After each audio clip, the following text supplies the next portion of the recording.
আজ নিয়ে চলে এলাম বেনারস ষষ্ঠ পর্ব, যেখানে দেখানো হবে বেনারসের গলি ও নতুন করিডোর। বেনারসের এই যে গলি, এখানে হারিয়ে যাওয়ার যে মজা এবং কোথা দিয়ে ঢুকবেন এবং কোথা দিয়ে বেরোবেন আপনি নিজেই বুঝতে পারবেন না। আমরাও সেটা অনুভব করার জন্যে ঢুকে পড়লাম একটা গলির মধ্যে। প্রতিটি গলির দেয়াল চিত্র এবং তার রং অসাধারণ। ছোট ছোট দোকান, বড় দোকান, সমস্ত কিছুই মাঝে মাঝে হঠাৎ করে গলির মধ্যে বেরিয়ে পড়বে এবং এর মধ্যেই আপনি সিল্ক শাড়ি কিনতে পারবেন, পাথরের মূর্তি এবং ছোট ছোট কাঠের খেলনা, যেটা সুভেনিয়ার হিসেবে বন্ধুদের এবং আত্মীয় পরিজন প্রিয়দের গিফট করার জন্য নিয়ে যেতে পারেন। বাচ্চারাও আনন্দ পাবে এবং বড়রা তো পাই। এই বেনারসের গলিতে মাঝে মাঝে খাবার দোকানও আছে, লস্যির দোকানও আছে, অসাধারণ। আরেকটা বিখ্যাত মন্দিরের কথা বলবো, যার অবস্থান এই বেনারসের গলির মধ্যেই, মা অন্নপূর্ণা মন্দির এবং কাশী বিশ্বনাথ মন্দিরের ঠিক মুখে, বিশ্বনাথ গলির মধ্যেই।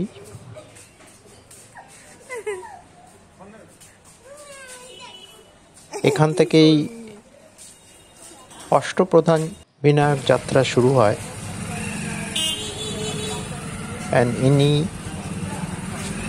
56 বিনায়কের অন্যতম। এনাকে বলা হয় ধুন্ডি বিনায়ক অথবা ধুন্ডিরাজ গণেশ। কাশীখণ্ড, যা স্কন্দ পুরাণে পাওয়া যায়, যেখানে বলা হয়েছে রাজা দিবদাস তার জন্য সমস্ত রকম বাধা এবং বিঘ্ন ধুন্ডি বিনায়ক তৈরি করেই গেছিলেন। এই কিং দিবদাস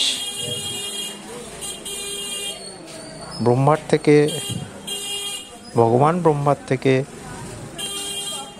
আশীর্বাদ লাভ করেছিলেন যে উনি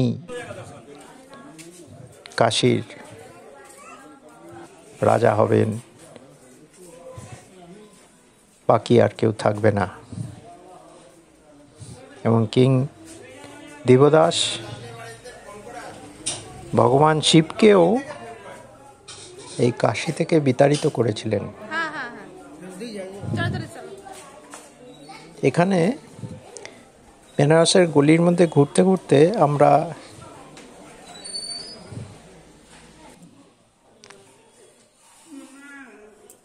গোপাল মন্দিরে সন্ধান পেলাম, কিন্তু মন্দির বন্ধের সময় হয়ে গেছিল, তাই বেশিক্ষণ দর্শন হলো না। হ্যাঁ, যা বলছিলাম, ভগবান গণেশই কিন্তু সমস্ত বিঘ্ন দূর করে এবং পথ প্রস্তুত করেছিলেন তার বাবা শিবের জন্যে, যা কিনা আগের যে 64 যোগিনী এবং 12 জন আদিত্য পারেনি। ভগবান গণেশ সেটা করে দেখিয়েছিলেন, যাতে তার পিতা শিব আবার কাশীর মধ্যে প্রবেশ করতে পারেন এই রাজা দিবদাসকে হারিয়ে।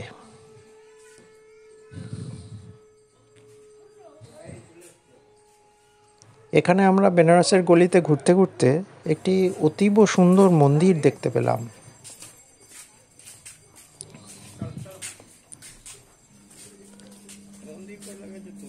এইভাবে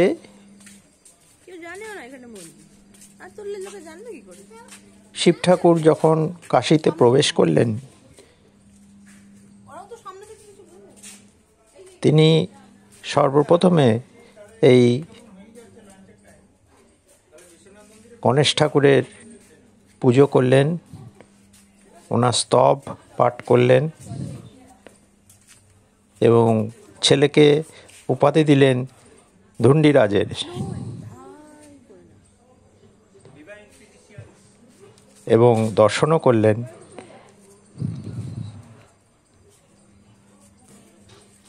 এবং ঘোষণা করলেন যে বাবা বিশ্বনাথের দর্শনের আগে যদি ধুন্ডিরাজ গণেশকে দর্শন করা হয় তাহলে তার সমস্ত বাধা, সমস্ত পাপ খণ্ডন হবে এবং সে মুক্তি পাবে। যে কোনো চতুর্থী, গণেশ চতুর্থী হলে তো আরও ভালো।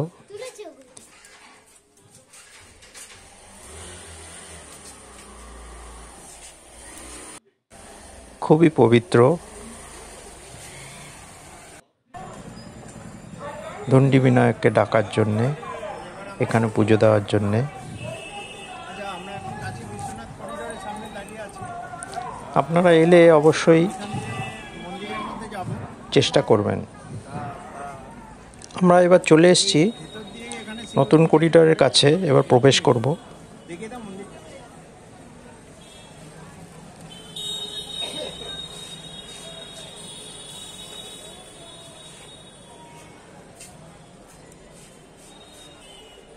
এটা আমরা ঢুকলাম গেট 4 দিয়ে। এখানে সমস্ত রকম ব্যবস্থা আছে, জুতো রাখা, মোবাইল রাখা, আপনার সঙ্গে যদি কোনো ব্যাগ থাকে সমস্ত কিছু এখানে রেখে তারপরে এই বাঁদিকেই চেম্বার আছে এবং তার জন্য কোনো পয়সা লাগে না। আপনি ফুল সামগ্রী নিয়ে আস্তে আস্তে এখান দিয়ে মন্দিরের দিকে যাত্রা করতে পারেন।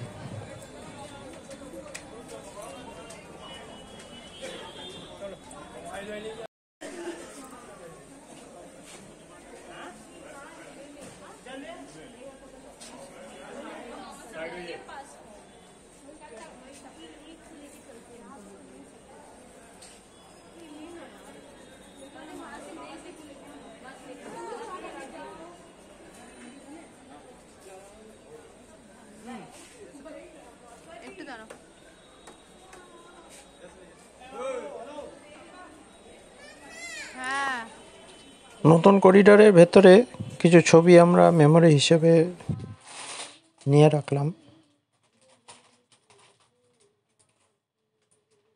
পরবর্তীকালের জন্যে।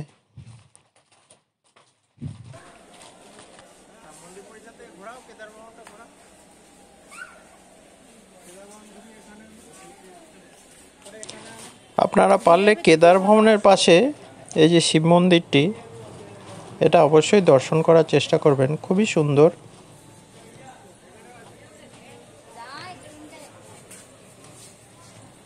এবং খুব প্রশস্ত। পূজারী মহারাজকে ওই সময় দেখলাম না।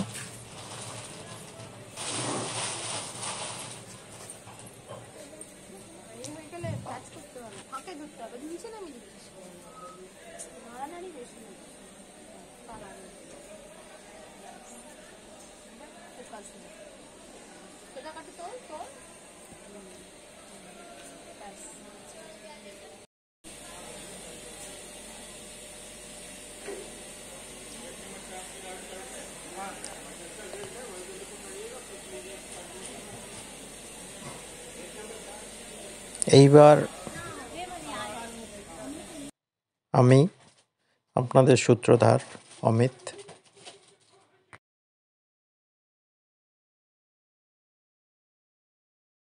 এই মরেছি কথা দিয়ে যাচ্ছি মন করা নেই মধ্যে দিয়ে Tomorrow morning, if you want, I can arrange the cab for you, which will pick you up at your hotel 4.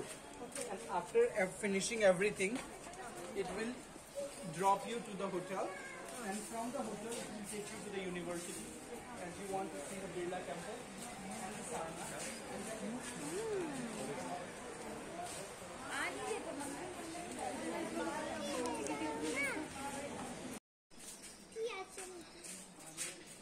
মারে রাস্তার ফাঁকে ফাঁকে মন্দির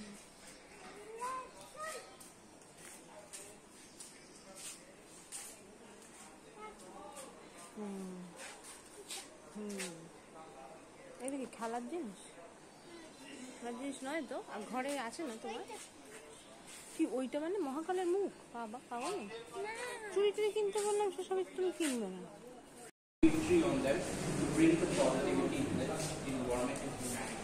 So that's why there's a lot of Vishwa. And all these things, when he was taken as অনেক নিচে লিঙ্গটা কোথায় আছি একেবারে নিচে আমরা কোথায় আছি আমরা আছি শ্রী ভীমেশ্বর জ্যোতির্লিঙ্গ শ্রী কাশী কারবাট মন্দির চকে বারাণসীতে। এখানে ভীমেশ্বর জ্যোতির্লিঙ্গকে কাশী কারবাট মন্দিরে প্লেস করা আছে বলে মনে করা হয়। সেই কাশী কারবাটের জ্যোতির্লিঙ্গ এখান দিয়ে আপনাদের দেখাচ্ছি। হাতটা সারা মাথা ঘুরছে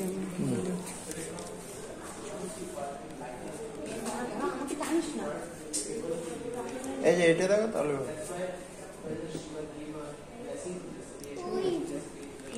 আচ্ছা মালা ফুল দিয়েছে কিভাবে নিচ দিয়ে যাওয়া যায় ভীমেশ্বর জ্যোতির্লিঙ্গ।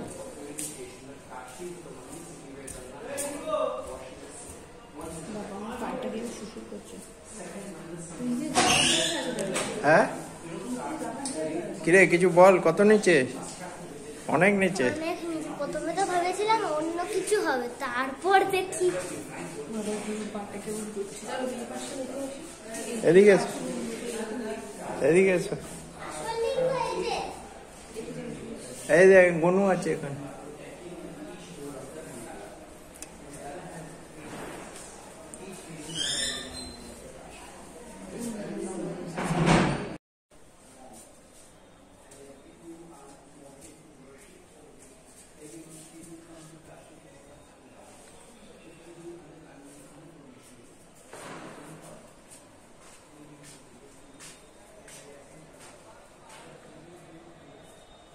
वो इधर आइए, इधर नहीं।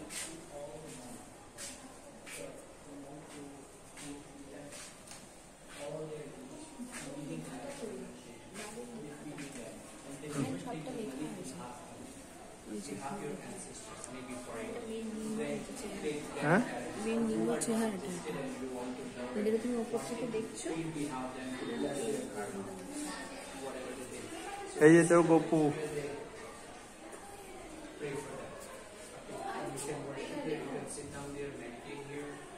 it's a temple because the Jyotirling you saw is actually replica. It's a replica.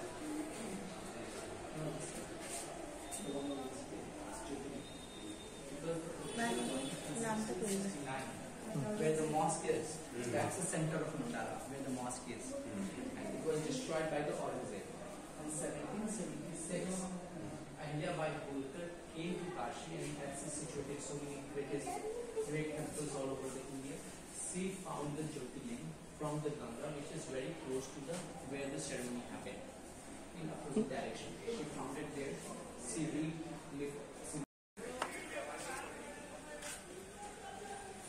নতুন করিডোরের এক গেটের পাশেই পেয়ে গেলাম এক আতরওয়ালার দোকান, যেখান থেকে আতরও কিনলাম।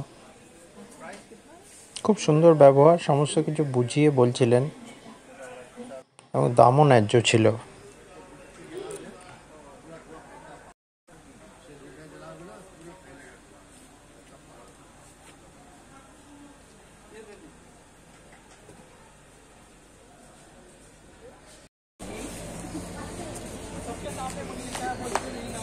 তুমি কোথায় আবার যাচ্ছ? আমরা প্রবেশ করলাম ও নতুন করিডোরের দিকে। অসম্ভব সুন্দর, প্রশস্ত আর একবার ফেললেই হ্যাট্রিক। এবং সব কিছুই খুব ভালোভাবে উল্লেখ করা, দিক নির্দেশ দেওয়া।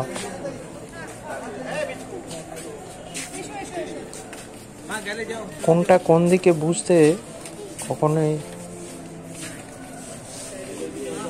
অসুবিধা হবে না। ভেতরেই আরেকটি মন্দির। প্রণাম কর।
আসছি আসছি আয়।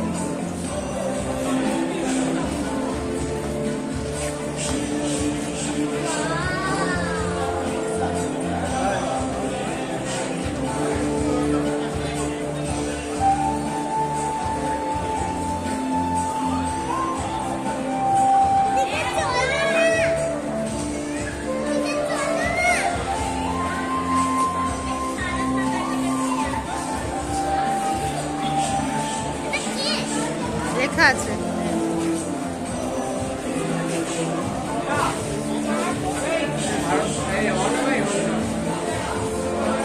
উনি এগুলো সব নতুন করে তৈরি করেছিলেন, যেগুলো আওরঙ্গজেব ভেঙে দিয়েছিল।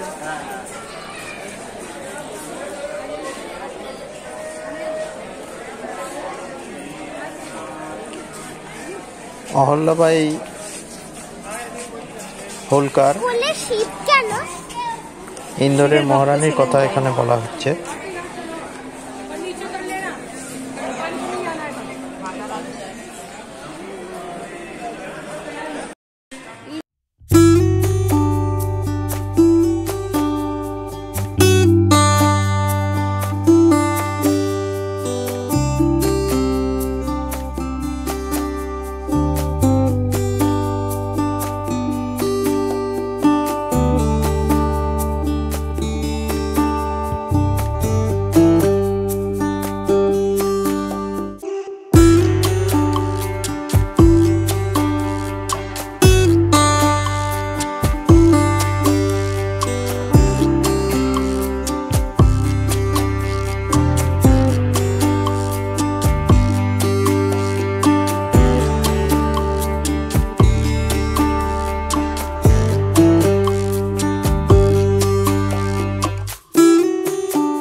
এর বাদিকেই মণিকর্ণিকা ঘাট। মণিকর্ণিকা ঘাটের একটা রহস্য আছে যে এটা ভগবান শিবের একটা অভিশাপ আছে এই ঘাট নিয়ে, যে যে কেউ এখানে এর পবিত্র আচারবিধি নিয়ে তাকে অসম্মান করবে বা সেটা নিয়ে বাধা দেবে, তার কপালে অশেষ দুঃখ আছে এবং মিসফরচুন তার আসবেই। এটা লোকগাথা, কেউ বিশ্বাস করে কেউ করে না। এই ঘাটে সবচেয়ে বড় ক্রিমেশন ভূমি বেনারসের, এবং এখানের আগুন কখনো নেবে না।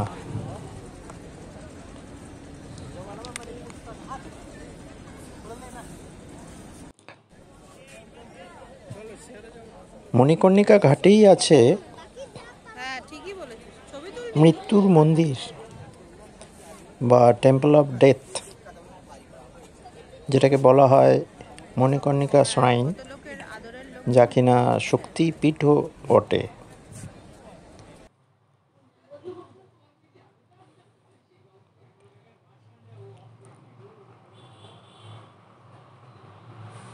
দক্ষের যজ্ঞ এবং সতীর দেহত্যাগ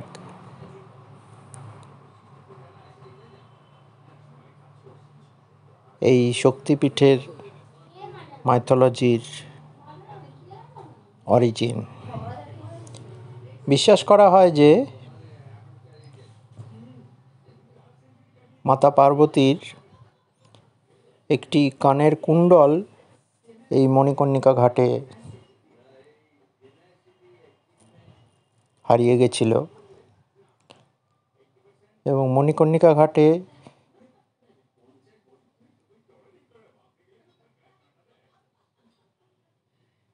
চিতার আগুন 24 ঘন্টা 7 দিন 365 দিন বছরের পর বছর জ্বলতে থাকে। এখানকার আগুন কখনো নেবে না। পরের দিন ভোরে আমরা বেরিয়ে পড়লাম খাওয়া দাওয়া করে বারাণসী জাংশনের উদ্দেশ্যে, এবং একটু আগেই চলে এসেছিলাম, ট্রেন লেট ছিল। বিভিন্ন পোজের ছবি স্টেশনের সামনে।